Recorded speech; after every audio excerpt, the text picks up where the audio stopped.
우리나라 선교사들이 들어와서 복음을 전했던 기독교 복음 전도의 초기에 있었던 일입니다.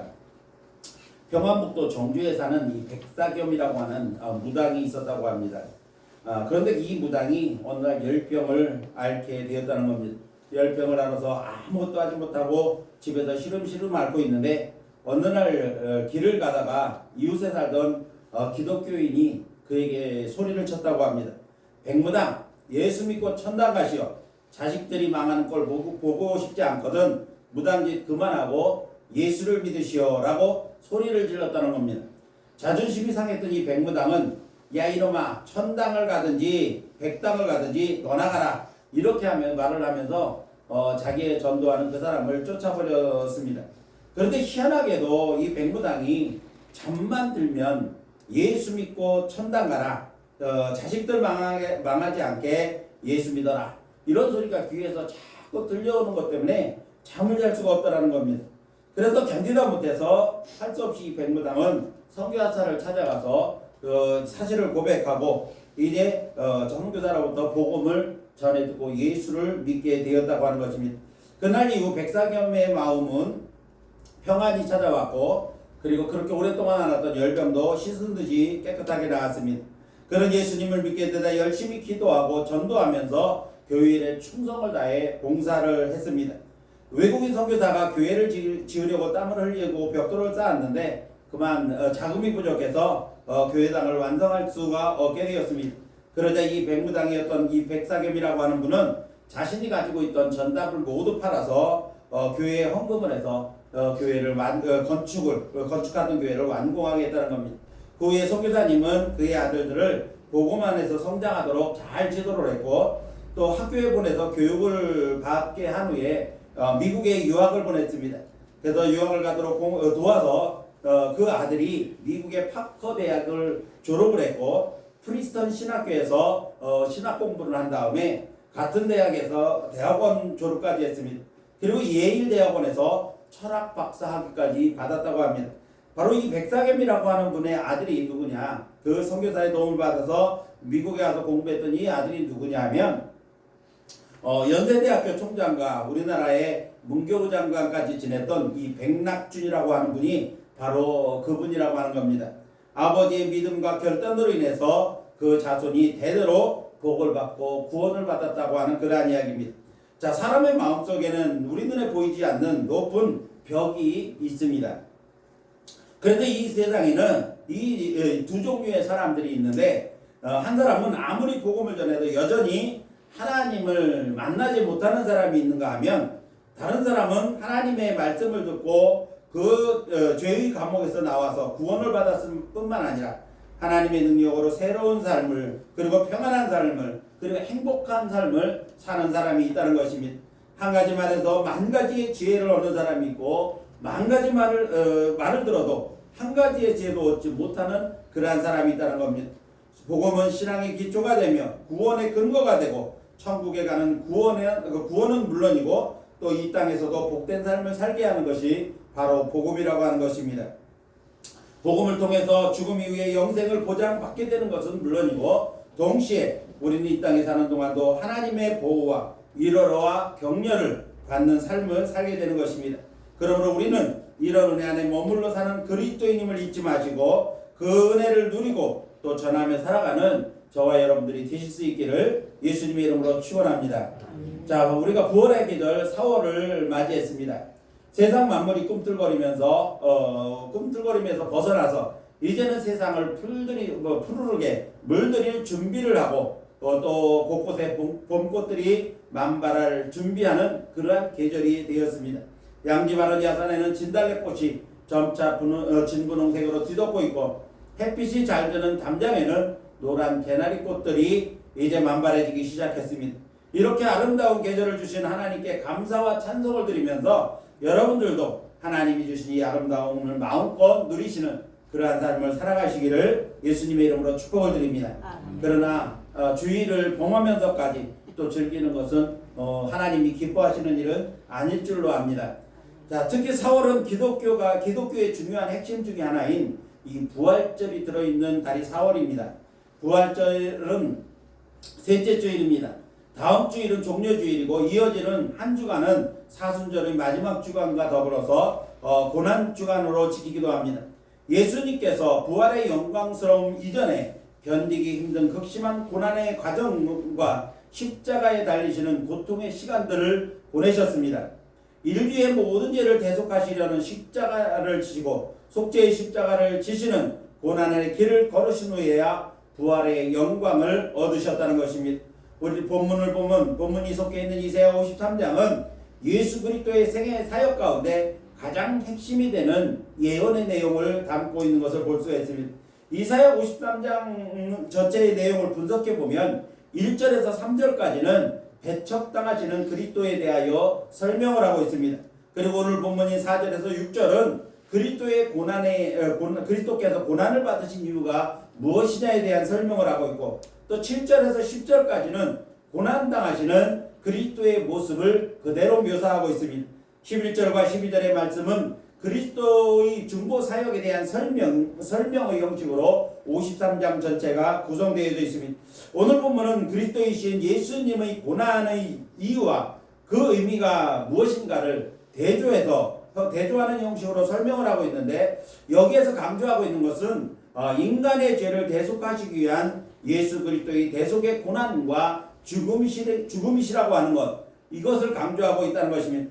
그래서 사용된 단어들만 보아도 질고, 간고, 질병, 고난, 또 찔림, 상함, 징계와 같은 이러한 단어들을 많이 사용하고 있는 것으로 사용함으로써 예수 그리스도께서 받으신 고난이 죄에 대한 징벌과 연관되어져 있다고 하는 사실을 강조하고 있는 것을 보게 됩니다. 이제 돌아오는 주일은 종려주일이고 또 이어지는 한 주간은 고난주간으로 보냅니다. 그러고 나면 셋째 주일은 부활주일로 맞이하게 될 텐데, 우리가 부활의 기쁨과 감격 그리고 그 영광스러움 이전에 예수 그리스도께서 받으신 고난을 우리는 먼저 생각해 봐야 한다는 것입니다. 고난과 십자가의 죽으심이 없다면 예수 그리스도의 부활도 없습니다. 따라서 오늘은 부활의 달 4월을 맞이하면서 부활의 영광 이전에 예수 그리스도의 고난의 의미를 본문을 통해서 살펴보면서 함께 은혜를 나누려고 합니다. 오늘 말씀을 듣는 사랑하는 성도 여러분들이 나를 위한 예수님의 고난을 깊이 묵상해보고 생각해봄으로써 대속의 은혜를 더욱 깊이 깨달아서 더 큰 부활의 기쁨과 감격으로 맞이할 수 있는 저와 여러분들이 되실 수 있기를 예수님의 이름으로 축복합니다. 아멘. 자, 그러면 본문이 말씀하고 있는 예수님의 고난의 의미는 무엇일까요? 첫 번째로 주님의 찔리심은 나의 허물 때문이라고 하는 사실입니다. 본문 5절 말씀을 보니까 그가 찔림은 우리의 허물 때문이요, 이렇게 시작하고 있습니다. 자, 예수님은 겟세마네 동산에서 기도하시다가 붙잡히셨습니다. 십자가에 돌아가시고 무덤에 장사될 때까지 3번의 찔림이 있으셨습니다. 제일 먼저 가시관을 쓰실 때 가시의 머리가 찔리셨습니다. 두 번째는 십자가에 못 박히실 때에 못에 찔리셨습니다. 그리고 세 번째 찔림은 돌아가신 후에 로마 병사의 창에 의하여 옆구리를 찔리셨습니다. 이렇게 예수님의 찔리신 이유가 우리의 허물 때문이다, 성경이 그렇게 말씀하고 있는 것입니다. 그렇다면 예수님을 찔리게 한 나의 허물은 무엇일까요? 허물이라고 하는 것을 문자적으로 보면 단순한 실정법에 대한 위반 범죄가 아니라 우리 자신도 모르게 짓는 죄와 알면서도 인간의 연약함 때문에 범하는 죄를 허물이다, 이렇게 표현을 하는 겁니다. 다시 말하면 정해진 어떻게 규정된 범죄 이외에 우리 자신이 나도 모르게 짓는 죄가 있고, 또 죄인 줄 아는데도 불구하고 어쩔 수 없이 인간의 연약함 때문에 어쩔 수 없는 죄, 이것을 갖다 허물이라고 그렇게 표현을 한다는 것입니다. 물론 자신도 모르게 짓고 또는 인간의 연약함 때문에 부득이하게 죄를 짓는다고 해서 그 죄가 아닌 것은 아닙니다. 사실 이스라엘 백성들에게 선포하신 법령을 보거나 구약의 법령들을 보거나 예수님께서 말씀하신 죄에 관한 말씀들을 보면 인간의 여러 부분들이 하나님의 법에 저촉되는 죄들이 너무나 많다는 것입니다. 어떻게 보면 우리는 죄와 더불어 살아갈 수밖에 없는 연약한 인생들이라고 하는 사실을 우리는 깨닫게 되어지는 것입니다. 구약의 법령들을 보면 행동으로 짓는 죄에 대한 내용들이 많습니다. 그러나 예수님께서 말씀하신 죄의 유형을 보면 그보다 한 걸음 더 나아가서 상당 부분들이 마음과 생각으로만으로도 죄가 성립되는 것들이 많이 있었다는 것입니다. 이런 죄들이 바로 죄들 때문에 예수님이 대신해서 처참하게 찔리는 대속의 찔리심, 대속의 고통을 당하시게 되었다는 것입니다. 결국 예수님께서 가시에 그리고 못에 그리고 창에 찔리신 이유는 저와 여러분의 허물을 용서받게 하시려고 대신 찔리신, 대신 당하신 고통이었다고 하는 사실입니다. 그러므로 우리는 날마다 자신을 살펴 행여라도 자신이 인식하지 못하는 가운데 지은 죄나 자신이 연약해서 지은 죄를 살피고 나를 위해 대신 찔리심의 고통을 당하신 예수님 앞에 회개함으로써 주님이 찔리심의 고통이 헛되지 않고 우리의 죄를 그의 피로 속함을 받는 은혜를 누릴 수 있게 되기를 예수님의 이름으로 축복을 드립니다. 아멘. 두 번째로 예수님이 받으신 고난의 이유는 주님의 상하심은 나의 죄악 때문이다. 이렇게 말씀하고 있습니다. 자, 이어지는 본문 5절 말씀을 보면 그가 상함은 우리의 죄악을 인합니다. 자, 예수님이 겟세마네 동산에서 붙잡히셔서 대제사장의 관저로 끌려갑니다. 그리고 헤롯 왕에게로 보내졌다가 다시 가야바 제사장에게로 끌려갔다가 그리고 마지막으로 빌라도 총독에게 보내져서 사형 언도를 받고 골고다 언덕까지 십자가를 지고 올라가신 다음에 그곳에서 십자가에 달려 돌아가셨습니다. 예수님이 행로는 그냥 순탄한 길이 아니었다는 것입니다. 그냥 순탄하게 다니시는 것이 아니라 가는 곳마다 또는 가는 길마다 수없이 많은 조롱과 고통과 순환을 당하셨다는 것입니다. 머리에는 가시로 엮은 간을 치워서 피가 흘러내렸고 채찍으로 맞은 몸은 찢겨져서 온 몸이 피투성이가 되어 있었습니다. 사람들의 조롱과 침뱉음의 능력을 받으시고 결국은 십자가를 지고 골고다 언덕길을 올라가셔서 그 위에 달려 돌아가셨습니다. 예수님이 받으신 고난, 예수님의 상하심은 머리부터 발끝까지 성한 곳 하나가 없으신 온몸에 상하셨다는 것입니다. 우리 몸에 조그만 상처만 나도 그 통증은 이루 말할 수가 없습니다. 예수님이 우리를 위해서 고난을 받으셨다고 해서 우리는 그 예수님의 고난을 기록된 성경으로 읽습니다. 글로도 읽기 때문에 때로는 생생하게 실감나지 않을 수도 있습니다. 그러나 생각해 보십시오. 우리 몸에 조그만 상처만 나도 그 통증을 우리는 이루 말할 수가 없습니다. 손끝에 가시만 박혀도 그 고통과 불편함은 이루 말할 수가 없는데 머리에 가시로 찔리시고 온몸에 채찍으로 찢어졌고 손과 발에 대못이 박혀 손톱을 뚫고 나왔다고 한다면 그 고통이 어떠했겠습니까? 예수님은 하나님이시지만 육신의 몸을 입고 이 땅에 오셨기 때문에 우리와 똑같은 그러한 고통을 느끼셨던 것입니다. 이 고통은 예수님께서 저와 여러분 때문에 받으셨다는 사실입니다.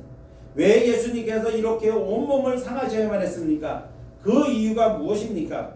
그 이유가 바로 저와 여러분 우리의 죄악 때문이라고 성경이 말씀하고 있는 것입니다.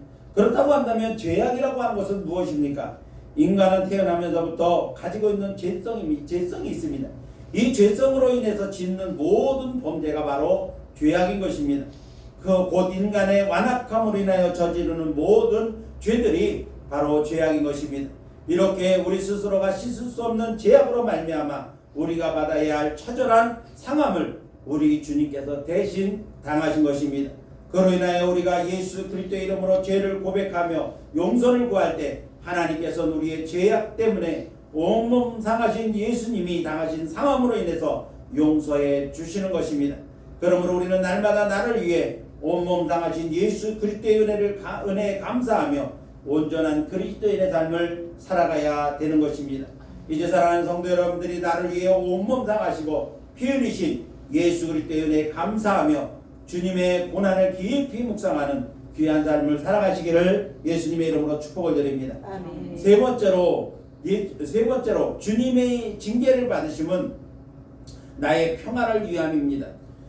이어지는 본문 말씀을 보면 그가 징계를 받음으로 우리는 평화를 누린다 이렇게 말씀하고 있습니다.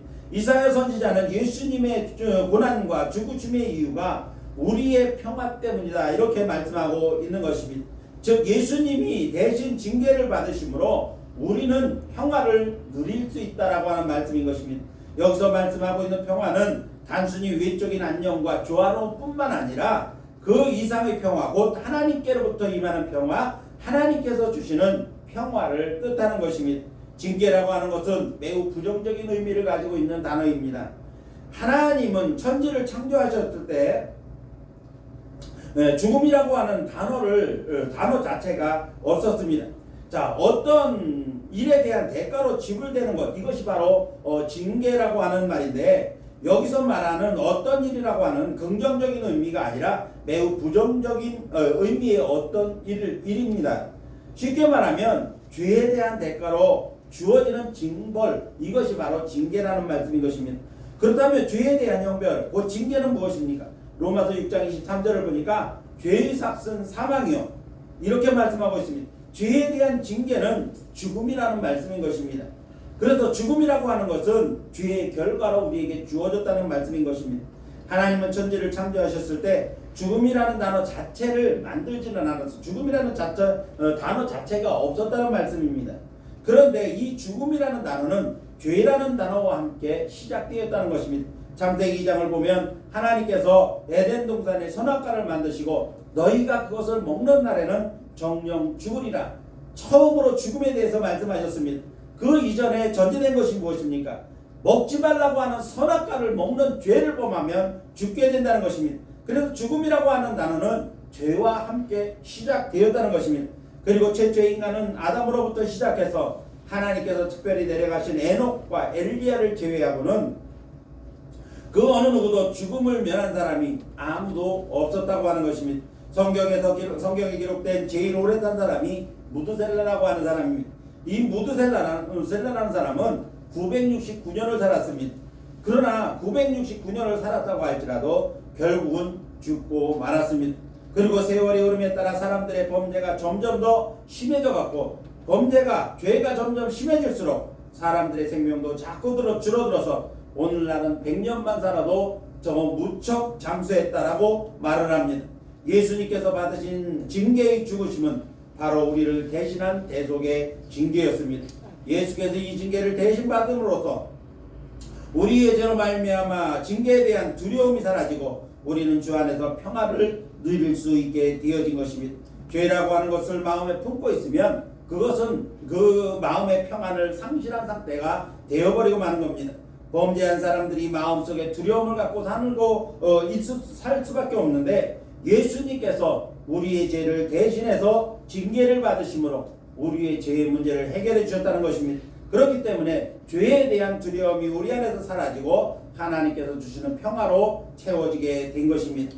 그러므로 우리 죄에 대한 징계를 예수께서 대신 받으심으로 우리는 죄의 두려움으로부터 해방되어 평화를 누리게 되었음을 기억하고, 주님이 징계를 받으심으로 우리에게 주신 평화를 믿음으로 잘 지켜나가는 정결한 그리스도인의 삶을 살아가시기를 예수님의 이름으로 축복을 드립니다. 아멘. 마지막 네 번째로 예수님의 고난에 대해서 우리는 어떤 의미를 가지고 있다고 성경이 말씀하고 있습니까? 주님이 채찍에 만드심은 나의 치유 때문이라고 말씀하고 있습니다. 자, 복음서에 기록된 예수님의 지상생애 3대 사역을 보면 가르치시는 일, 전파하시는 일, 그리고 고치심으로 요약할 수가 있습니다. 모인 무리들을 가르치시는 일과 천국 복음을 전파하시는 일, 그리고 모든 병과 모든 약한 것을 고치시는 일이 예수님의 핵심 사역이었다는 것입니다. 그래서 오늘날 예수님의 제자이자 주의 일에 위탁처인 교회들이 해야 할 일은 바로 예수님께서 행하셨던 가르치시는 일, 전파하시는 일, 그리고 병을 고치는 일, 이렇게 교회에서 감당해야 할 일들로 우리에게 주신 것입니다. 본문 4절 말씀을 보면 그는 실로 우리의 질고를 지고 우리의 슬픔을 당하셨다, 이렇게 말씀하고 있습니다. 여기서 말씀하는 질고라고 하는 것이 무엇입니까? 질병의 고통을 의미하는 겁니다. 5절에서는 한 걸음 더 나아가서 대선언을 하고 있습니다. 그가 채찍에 맞음으로 우리는 나음을 받았도다. 예수님께서 채찍에 맞으셨으므로 우리는 나음을 받았다라고 선언하고 있는 것입니다. 아멘. 출애굽기 15장 26절 말씀을 보니까 나는 너희를 치료하는 여호와임이라 말씀하셨습니다. 아멘. 말라기 4장 2절 말씀을 보니까 내 이름을 경외하는 너희에게는 공의로 내가 떠올라서 치료하는 광선을 비추리니 너희가 나가서 외양간에서 나온 송아지 같이 뛰리라고 말씀하셨습니다. 아멘. 치료하시는 하나님을 노래하고 있는 것입니다. 하나님은 당신의 백성을 치료하시는 하나님이십니다. 아멘. 하나님 앞에서 언제나 겸비하고 간절하게 구하면 하나님께서는 치료해 주시겠다고 약속하신 것입니다. 그런데 오늘 본문 말씀에는 예수님께서 친히 등허리에 채찍을 맞으심으로 우리가 나음을 입었다고 선언하고 있습니다. 즉 예수님께서 채찍에 맞으신 이유는 우리를 모든 질병 가운데서 치료하시기 위하여 맞으셨다는 말씀을 하고 있는 것입니다. 질병의 고통을 주님께서 책임져 주시겠다고 하는 약속인 것입니다. 따라서 우리를 위해 채찍에 맞으신 예수님께 믿음으로 치료의 은혜를 구하면 하나님은 반드시 치료해 주실 것을 믿습니다. 아멘. 그러므로 우리는 질병을 만났을 때 나를 위해 채찍에 맞으신 예수님 앞에 믿음으로 기도해야 되는 것입니다.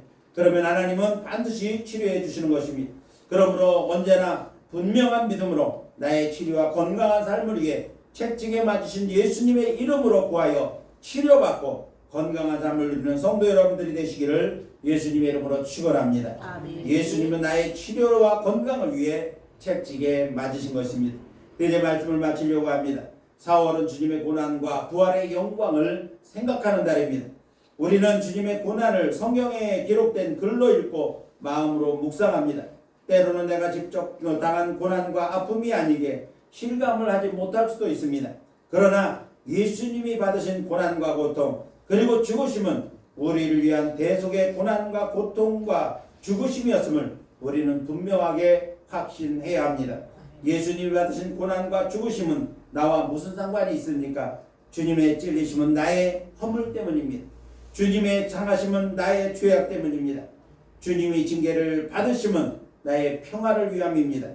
주님의 채찍에 맞으심은 나의 치료와 건강을 위함입니다. 아멘. 이제 사랑하는 성도 여러분 모두 주님의 고난과 부활의 기쁨과 함께하는 4월에 부활 이전에 나를 위한 대속의 고난과 고통 당하신 당하시고 죽으신 주님을 늘 기억하면서 감사와 찬송으로 주님께 영광 돌리는 저와 여러분들의 삶이 되시기를 예수님의 이름으로 축원합니다. 아멘. 기도하겠습니다.